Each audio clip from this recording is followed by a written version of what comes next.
Cari telespettatori, rieccoci insieme, parliamo di quale orizzonte previdenziale si va a configurare per i pensionandi del domani, quali sono anche le, tra virgolette, battaglie che il sindacato dell'FNP CISL sta facendo per ottenere cosa, a che punto siamo della situazione. Ma prima di iniziare a far questo quadro molto non ancora definito purtroppo, perché se avessimo delle certezze saremmo molto più contenti, lo facciamo naturalmente con Giancarlo Pegoraro, ben ritrovato qui con noi, segretario regionale FNP del Veneto. Grazie. Buongiorno a tutti. Ben ritrovato. Facciamo una apertura necessitata un po' della situazione per far chiarezza. In modo particolare è con noi collegato del CAF CISL Padova e Rovigo Riccardo De Stefani e andremo a parlare sostanzialmente del bonus 90 che non è più 110, casa, abitazione, che cosa c'è, lavori in corso, lavori non fatti, approvati,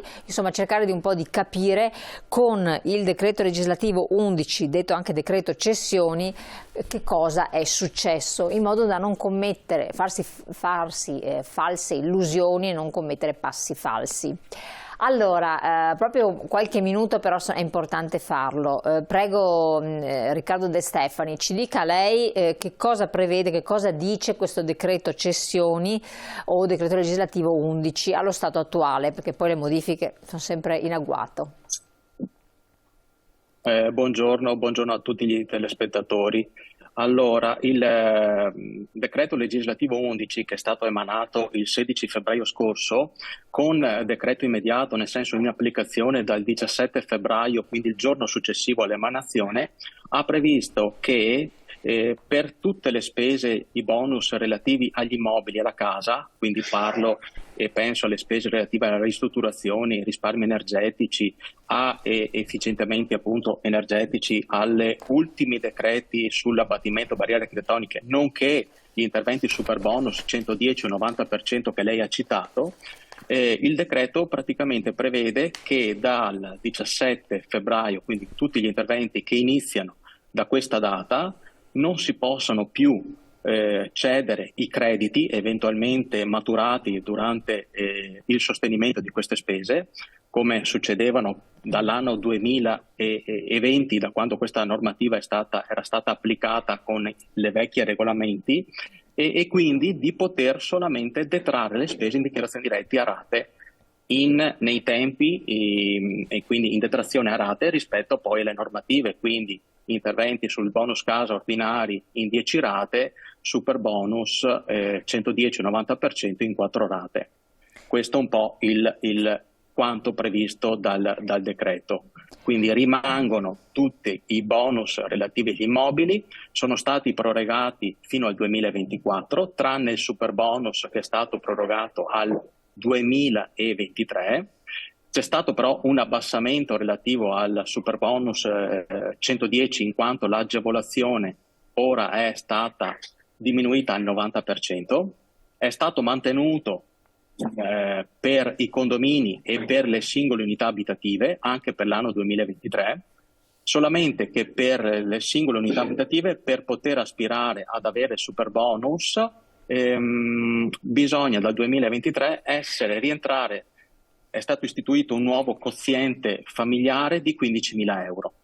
Quindi più appunto però, e quindi limitando quella che è probabilmente la platea di coloro che aspireranno nel 2023 a fare interventi di efficientamento energetico pesante sulle unità abitative, proprio per sfruttare questa possibilità di applicare le normative, chiamiamole, dell'ex superbonus 110%, oggi 90%. Chiaro. Chi dovendo comunque sì. Prego.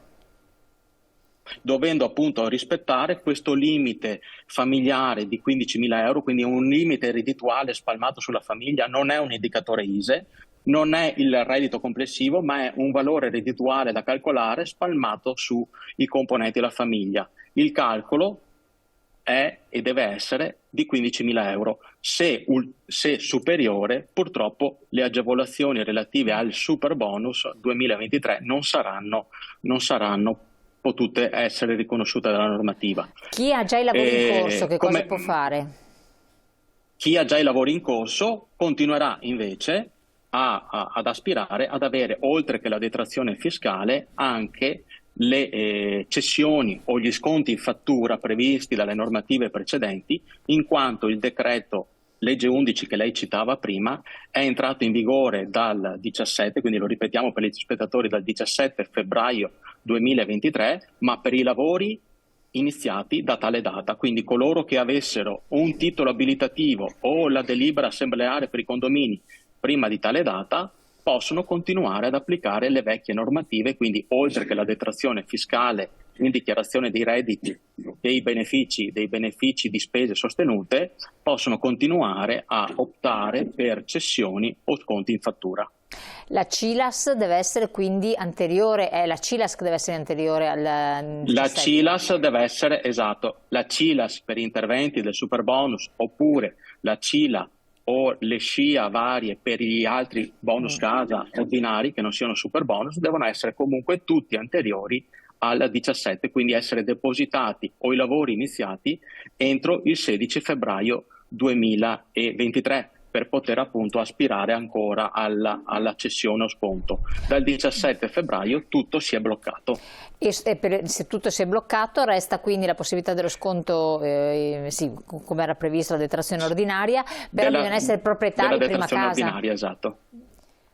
Allora bisogna essere per i bonus ordinari proprietari di una casa o comunque le agevolazioni sono ampliate anche a coloro che non sono proprietari, pensiamo agli affittuari, ai comodatari o comunque a coloro che sono i cosiddetti familiari conviventi. Mentre invece per il superbonus 90% singole unità abitative dall'anno 2023 la normativa è stata ridotta ai soli proprietari, non alle altre figure che ho detto che rimangono invece per i bonus ordinari, e solo sull'abitazione principale. Chiaro. Con il quoziente, quindi altro elemento, con il quoziente familiare dei 15.000 euro, quindi un quoziente familiare di un reddito ridotto su cui si parla dal 17 febbraio solo di detrazione fiscale. Quindi molto molto ridotta la possibilità. Perfetto, io la ringrazio tantissimo e la lascio andare perché ci ha fatto almeno una sintesi molto molto chiara e precisa. Credo che sia utile un po' a tutti coloro che avevano in essere di fare qualche intervento o comunque volevano capirci qualche cosa in più. La ringrazio. Buona giornata. Grazie anche a lei, buona giornata. Allora segretario, a noi adesso, fatta questa precisazione, vediamo un po' di capire invece qual è cosa si prospetta dal punto di vista previdenziale per i pensionati, perché la questione è sempre in continuo cambiamento, in continuo divenire. Voi auspicate una riforma che però non è arrivata. Prima cosa, le rivalutazioni sono cambiate, no? Quindi parliamo di rivalutazioni. Allora, certamente le rivalutazioni sono cambiate e va specificato un passaggio su questo, va spiegato con molto pragmatismo.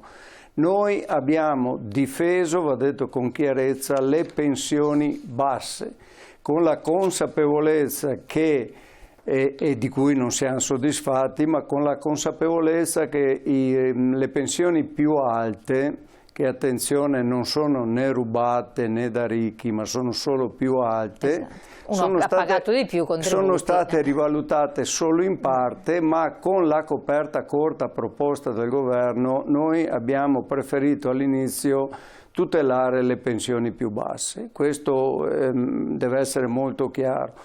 Ciò detto, noi continuiamo ai tavoli di trattativa che sono partiti a febbraio a richiedere sia la rivalutazione piena per tutte le pensioni, perché come diceva lei, e non bisogna mai dimenticarlo, chi ha versato i contributi ha diritto alla propria pensione in base a quello che aveva versato.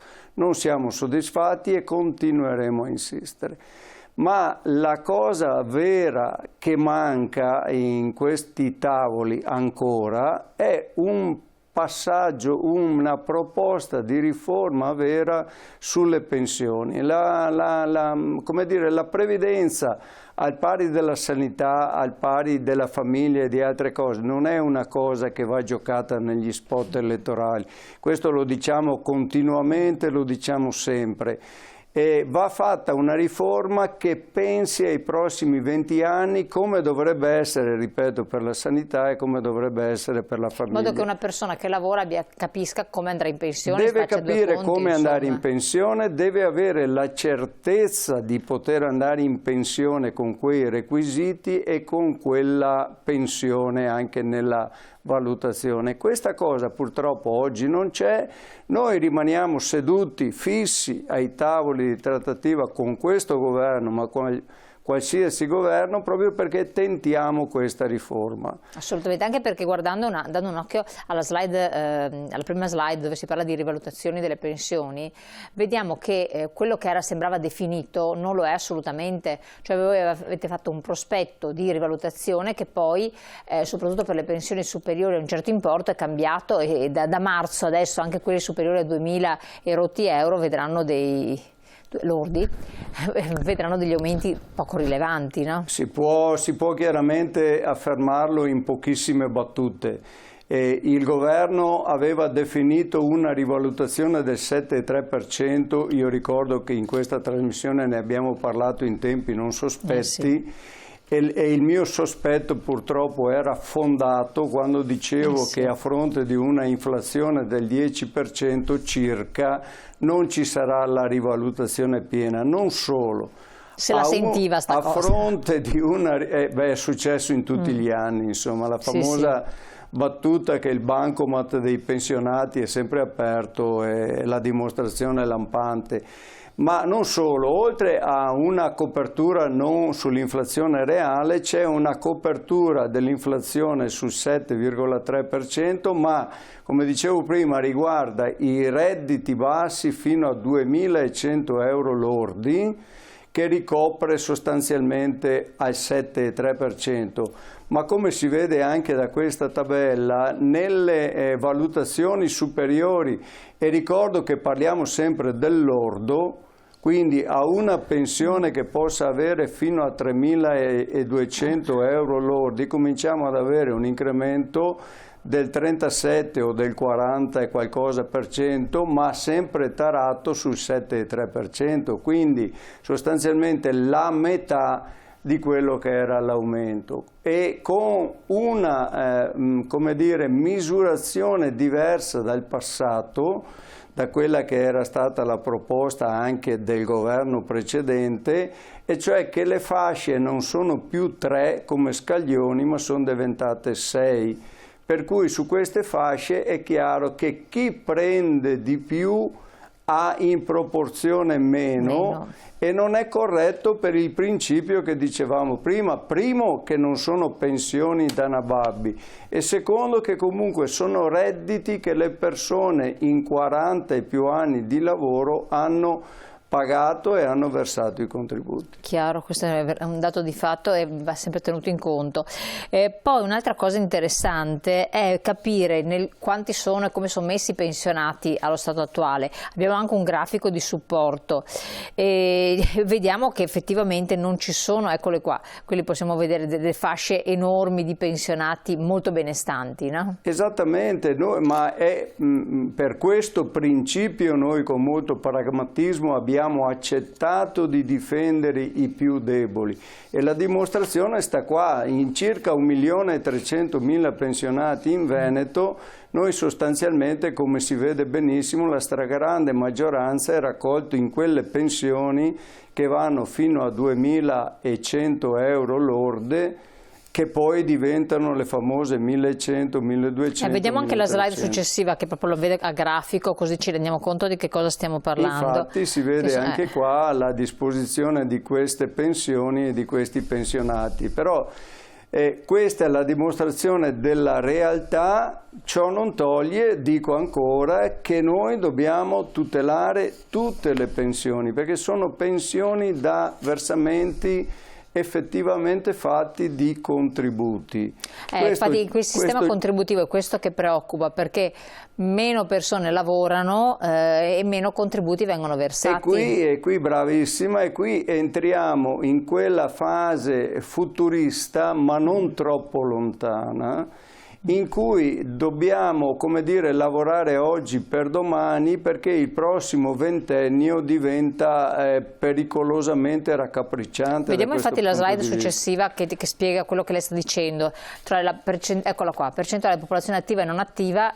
Esatto, cioè chi nasce, 2050. Gli anziani e chi lavora. Allora nel nostro sistema pensionistico, che sarà comunque distributivo, cioè chi lavora oggi paga la pensione per chi ha lavorato ieri, e sia che sia il sistema contributivo di cui ormai sappiamo farà parte il nostro futuro, ma il sistema è a ripartizione. Per dirle in parole povere, cosa serve? Serve che ci siano almeno, e lo ripeto ancora, almeno 2 lavoratori attivi per un pensionato, e questo numero sta purtroppo scemando. Questo vuol dire che noi abbiamo un problema già evidente nelle pensioni future, ma potremmo avere addirittura problemi nelle pensioni attuali, perché se il trend è questo ci sarà, come dire, un dato che poi le risorse, la famosa coperta corta, non arriverà a coprire con tutto. Tassi di occupazione femminile bassi e anche dei giovani abbastanza bassi, e qua vediamo la slide successiva. Con i tassi di occupazione femminili bassi, ma con i tassi di occupazione giovanili che sono bassi nella misura in cui è anche occupazione instabile, non stabile. Infatti. Il che non vuol dire poter cambiare lavoro anche una volta ogni 4-5 anni, ma vuol dire cambiare lavoro e pagare i contributi in maniera continuativa. Oggi invece abbiamo lavori instabili, poco gratificati in alcuni settori, non in tutti, e questo ci dice che le pensioni future, per i versamenti saltuari che ci sono, avranno difficoltà. Questo la deve dire lunga anche su quello che poi cercherò di chiarirlo in qualche maniera, sono le risorse a disposizione, perché da un lato abbiamo il numero complessivo di persone che devono lavorare, abbiamo quindi il numero complessivo di persone che devono versare i contributi in maniera continuativa, ma attenzione, abbiamo un altro dato che va messo in discussione e dovrebbe essere messo in discussione per una politica che vuole essere davvero politica, che pensa al futuro e non a un dato elettorale. Noi oggi abbiamo dati della CGA del Veneto, che sono gli artigiani del Veneto, quindi noi il sindacato. In Veneto abbiamo circa 300.000 lavori irregolari, che vuol dire brutalmente anche lavoro in nero. Su questa cosa o cominciamo a ragionarci davvero fino in fondo tutti, o è chiaro che possiamo vantare per la TV che abbiamo bisogno di lavoratori di qua, di là, di stranieri, di non stranieri, ma devono essere lavori regolari che versano i contributi. E di qualità. Questa cosa è di qualità, possibilmente, quindi con uno stipendio, io dico, dignitoso. La cosa che sposa questa, come dire, regola aurea è un'altra. Noi da qualche anno abbiamo 8 o 9 modi per andare in pensione, tra l'altro anche poco conosciuti, ma che sono congiunturali, che si legano ogni anno alla finanziaria in corso. Vediamo questo, ecco, come si va in pensione. Io credo che sia inaccettabile immaginare che una persona non sa come si va in pensione, oppure che debba in qualche maniera soggiacere a percorsi tortuosi non chiarissimi.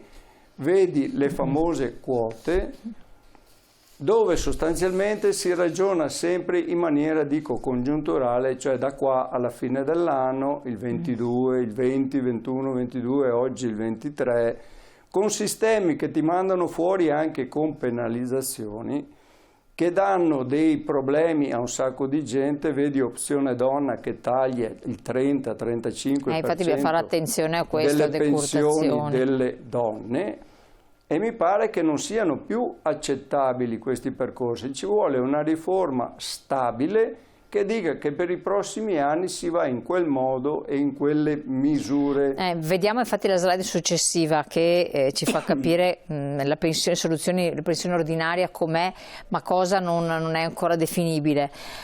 Ci sono poi sempre le pensioni comunque anticipate che riguardano gli usulanti, i lavoratori precoci, le donne, e quindi ci sono dei calcoli diversi da fare. Sì, ma esatto, infatti allora intanto un consiglio per quello che esiste e che c'è oggi a tutti i pensionandi, a quelli che presumono di poter andare in pensione: rivolgetevi al patronato sindacale perché rischiate delle sorprese incredibili. Tipo? Per esempio il taglio della rendita pensionistica, lo abbiamo detto per Opzione Donna, vale anche per la quota 103 di oggi, che pur essendo, come dire, anche minima, ma è sempre un taglio. Ma attenzione, c'è un altro dato: chi va fuori oggi con la 102 ieri, la 103 oggi, non può più fare un secondo lavoro a meno che non sia dentro a una disponibilità entro i 5.000 euro in un anno,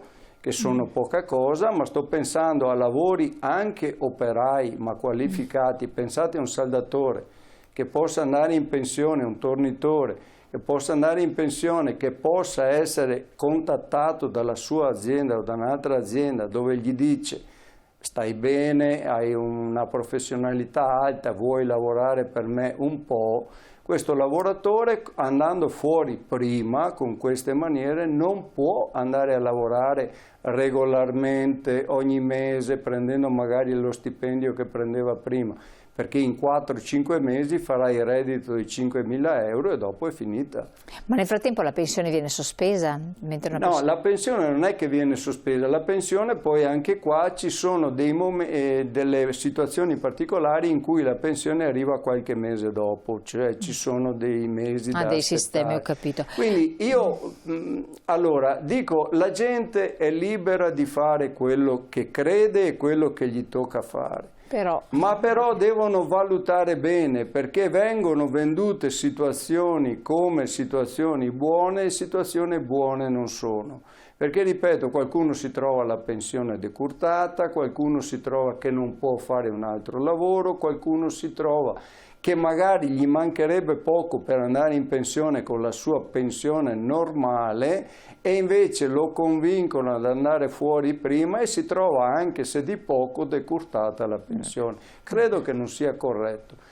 Rimane, e questo è per l'anno 2023, ma lo è stato per gli anni precedenti, rimane il dato che dicevo prima, che noi assolutamente pretendiamo ci sia una riforma della previdenza, perché si dice così, che sia una riforma stabile, certa e che dà garanzie, non dico all'infinito, ma almeno per i prossimi 10 anni, in cui si possano fare delle valutazioni e delle scelte, mi permetto di dire, di vita da questo punto. Voi ci tenete anche a rilanciare la previdenza integrativa? Ma è un dato scontato, anche su questo credo che tutti dovrebbero impegnarsi a fare passaggi culturali. Purtroppo ci sono molte colpe in questo senso, perché già in governi precedenti la pensione integrativa è stata penalizzata, ma io ricordo una cosa banale, che dal 1995 con la riforma Dini delle pensioni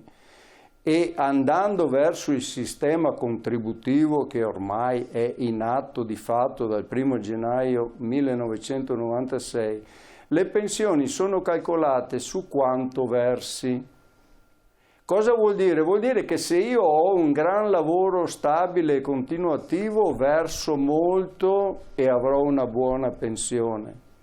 Virgolette, certo. Dopo farò un accenno su questo. Ma se io ho lavori, come succede oggi, saltuari, ovvero ho dei salari bassi, medio-bassi, avrò una pensione molto bassa. Allora, dal 1996 del secolo scorso, noi continuiamo a dire che serve fare una pensione integrativa, cioè un pilastro a fianco, che non è che sostituisce la pensione pubblica, ma la aiuta magari fanno versamenti non altissimi, ma che ti possono dare quei 200, 150, 200, 250 euro che oggi come dire, sono il segnale di quanto meno prenderai fra qualche anno.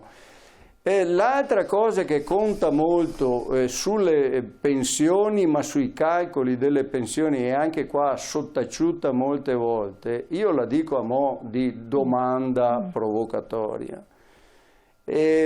Nei calcoli e nei ricalcoli fatti dal 95 in poi sono stati abbassati i coefficienti di rivalutazione e tuttora cominciano a essere ribassati, un po' legati all'aspettativa di vita che cresceva e quindi si abbassavano, un po' legati al fatto che se io dico invece di 3 fasce te ne faccio 5, è chiaro che ho una rivalutazione più bassa.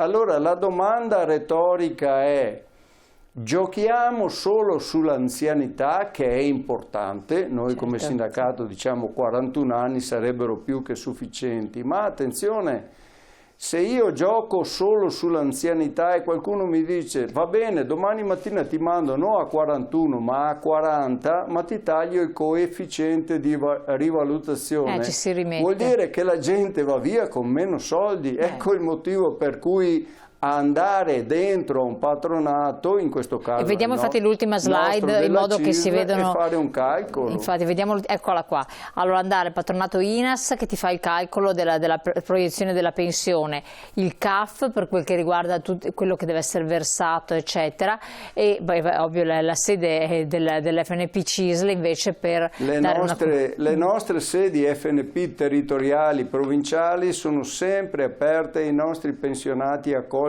tutti pensionandi ma anche lavoratori a cui mancano 3-4 anni che pensano gli manchino per fare semplicemente un controllo, perché basta che ti manchi una settimana e tu dopo sbagli la tua pensione. Quindi attenzione. I nostri sono a disposizione in ogni provincia e in ogni territorio.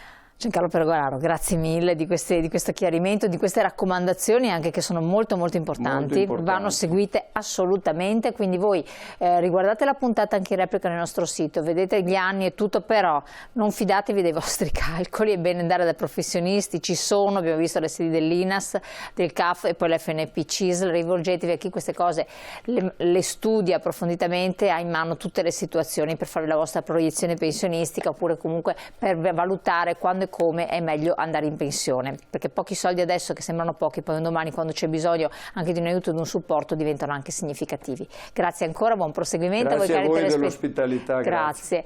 Anche a voi cari telespettatori, ci ritroviamo presto.